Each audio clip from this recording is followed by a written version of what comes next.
I'm a mixed reality designer, I guess. After this last year, I did, as they mentioned, video on the Obama digital team in 2008, and then the administration for a little while.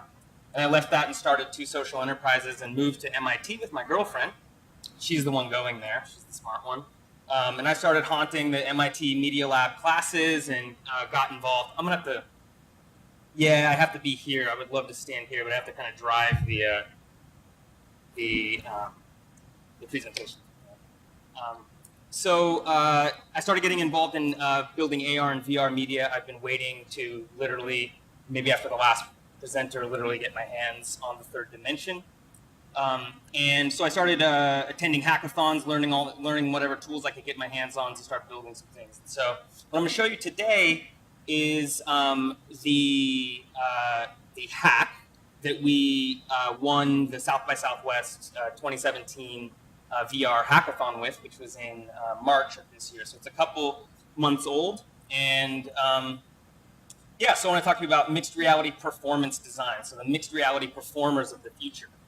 And so I went down to South by Southwest with one of the best VR developers I could find in Boston. His name's Amedeo Mapelli. And he's built this tool that's like symmetry for art on steroids. Sorry, that's like a Unity for art on steroids called Symmetry, which you'll see is underlying this. It's a tool for artists to prototype AR and VR experiences.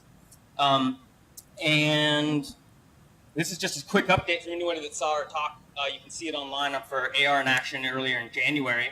And also at a hackathon, we won for this experience with a HoloLens called Harmony Space, where you would find, you would traverse 3 frequencies, pitch shifting with your X, your Y, and your Z, and find harmonic locations. So chords would live in space. And we actually just took it into a class last week with a music teacher, and this girl is nestled right into an A flat chord, which is super exciting to see it in action.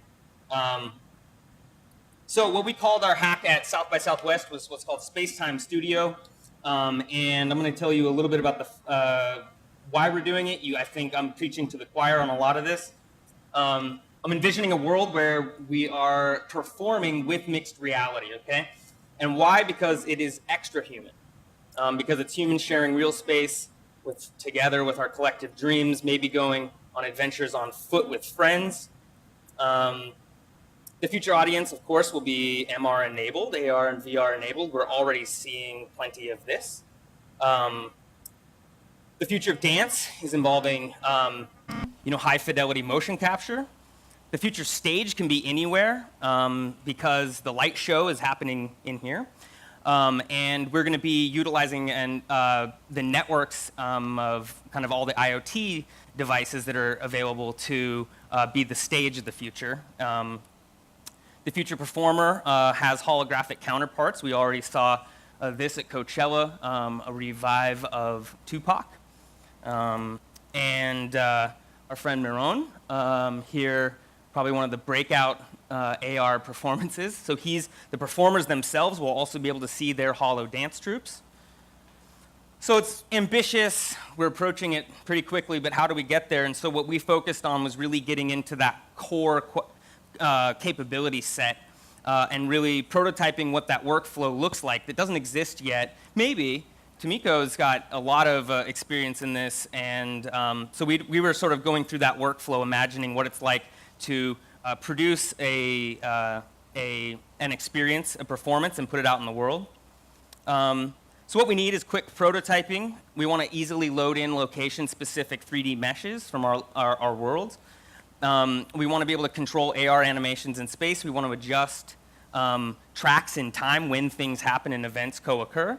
We want to manage our event triggers out to the world. So when a performer can make, a self-driving car do something or make street lights activate. And then we want to be able to publish to that specific location. So this is a schematic, and I'm going to take you into the VR kind of mock-up of how this would work here in a second. So let's drop into Symmetry. So what you would do first is you would load in that mesh, and you might find yourself in a location and sort of make sure it's the location that you want and that it looks appropriately. You would start imagining what the music might sound like to all the attendees. We can bring up the volume if you want. I think I should be, okay. Okay, so then what we would do is maybe bring in that motion capture data from our real dancer and give her a place to live in the space. We'd say, okay, what does it look like maybe over here? What does it look like if I'm actually in the audience? Okay, I get it. It's a mock-up. It's not super compelling yet. But okay, so let's put on our MR glasses. Okay.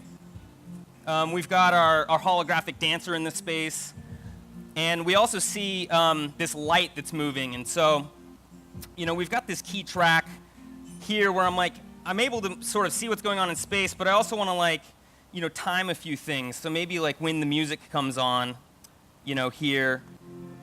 Yeah, maybe I want that to be even more exponential. So I might toggle a few things here, or maybe I want to get rid of that altogether. And yeah, just keep it faded. So you actually are literally getting in and fine-tuning the nuts and bolts of a performance that's going to happen later on.